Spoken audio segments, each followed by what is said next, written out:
Hello friends, welcome back to my channel. कैसे हैं आप सब? आई होप आप सब बहुत अच्छे होंगे। आज मैं आप सब के लिए एक नई हॉरर स्टोरी लेके आई हूँ। आशा करती हूँ कि ये कहानी आपको पसंद आएगी। कहानी पसंद आए तो इस वीडियो को लाइक करना और चैनल को अब तक सब्सक्राइब नहीं किए हो तो सब्सक्राइब भी कर लेना। तो चलिए शुरू करते हैं आज की कहानी। अखबारों पर काफ़ी दिनों तक तलाश करने और इंटरव्यूज़ देने के बाद विपुल की एक कंपनी में सिलेक्शन हो गया था। जॉब ऊटी में थी। विपुल काफ़ी ज़्यादा खुश था। उसने अपना सारा डॉक्यूमेंट ऑफिस में जमा किया और उसके बाद ऊटी के लिए निकल पड़ा। कंपनी की तरफ से उसे पहले 1 महीने के लिए एक गेस्ट हाउस मिला था जहाँ पर अभी उसे रहना था। 1 महीने बाद उसे फ्लैट अलॉट होनी थी। वो गेस्ट हाउस पहुंचा तो वो गेस्ट हाउस उसकी एक्सपेक्टेशन से काफ़ी ज़्यादा छोटी थी। उसमें सिर्फ 3 कमरे और एक हॉल था जहां पर रिसेप्शन बना हुआ था। यहाँ सिर्फ 2 ही लोग थे, एक रिसेप्शनिस्ट और एक लड़का जो किचन के काम के साथ रूम सर्विस का काम भी कर रहा था। उस 3 कमरे में से एक कमरे का इस्तेमाल ये दोनों करते थे और बाकी के 2 कमरे गेस्ट के लिए थे। ये कमरे का साइज़ भी बहुत छोटा था। विपुल वहाँ पहुँचने के बाद अपने कमरे में जाकर फ्रेश हुआ और उसके बाद बिस्तर पर लेटकर टीवी देख रहा था। तभी उसकी नज़र ड्रेसिंग टेबल के शीशे पर पड़ी तो उसने देखा उसके बेड के साइड वाले चेयर पे कोई बैठा है और उसे देखे जा रहा है।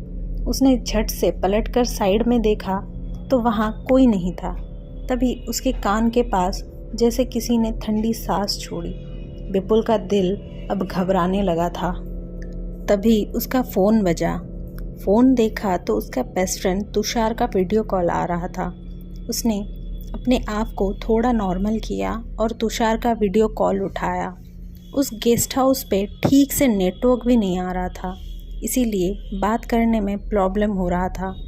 2 मिनट बात करने के बाद विपुल का वीडियो फ्रीज़ हो गया। विपुल ने रूम में घूम घूम कर काफ़ी ज़्यादा कोशिशें करी पर नेटवर्क नहीं मिला।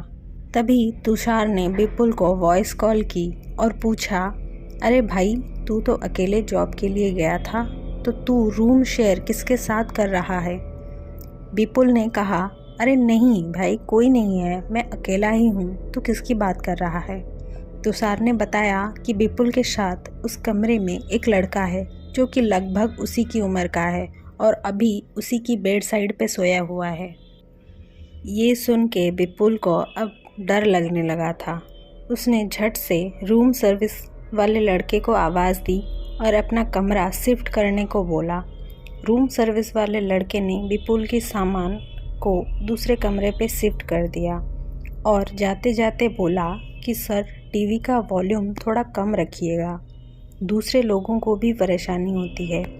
विपुल ने तपाक से पूछा, दूसरे लोग मतलब यहाँ मेरे अलावा और कौन है? वो लड़का दरवाज़ा बंद करते हुए बोला कि जो नहीं दिखाई देते वो भी होते हैं। ये बात विपुल को बहुत परेशान कर रहा था। ये बात सोचते सोचते विपुल सो गया। आधी रात को विपुल की नींद खुली। उसने देखा तो बाथरूम की लाइट ऑन थी। उसे ठीक से याद था कि उसने लाइट ऑफ की थी। कमरे का लाइट अभी भी ऑन था। उसने उठा और बाथरूम की लाइट ऑफ की। विपुल की नज़र जब फ्लोर पर गई तो उसने देखा कि बाथरूम से उसकी बेड की तरफ पैरों के निशान है और उसके बेड का एक साइड ऐसे दबा हुआ है जैसे वहाँ पर कोई लेटा हो। ये देख के विपुल रिसेप्शन की ओर भागा। उसकी हालत अब ऐसी थी मानो काटो तो खून नहीं। तभी वो उस रूम सर्विस वाले लड़के से टकराया। विपुल ने उस लड़के से पूछा कि अगर तुम लोगों को कोई परेशानी ना हो तो क्या मैं तुम लोगों के कमरे में सो सकता हूँ? ये सुन के उस लड़के ने कहा कि कोई बात नहीं, आप हमारे साथ हमारे रूम में सो सकते हैं, हमें कोई परेशानी नहीं होगी। विपुल ने उस लड़के के साथ उन दोनों के कमरे में गया। उसके साथ जो भी कुछ हो रहा था वो सब उस लड़के को विपुल ने बताया। तब उस लड़के ने गेस्ट हाउस के बारे में उसे सारी बातें बताई। उस लड़के ने बताया ये गेस्ट हाउस कंपनी को 5 साल पहले मिला था, बहुत कम दाम पे। उससे पहले यहाँ एक लॉज हुआ करता था। तब नितिन नाम का एक लड़का जॉब के लिए यहाँ आया था और लॉज में रुका था। नौकरी ना मिलने पे उस लड़के ने यहीं पे सुसाइड करी थी। ऐसे ही बहुत से गेस्ट यहाँ पे उस लड़के को महसूस करते हैं। ये सब सुनने के बाद विपुल की आंखें से नींद गायब थी। वो ऐसे ही बैठे बैठे पूरी रात गुजार दी। उसके बाद जब सवेरा हुआ तो विपुल वहाँ से निकल गया। तो दोस्तों, कैसी लगी आपको आज की ये हॉरर एक्सपीरियंस, मुझे कमेंट सेक्शन में ज़रूर बताना। Wait for my new video. तब तक के लिए टेक केयर एंड बाय।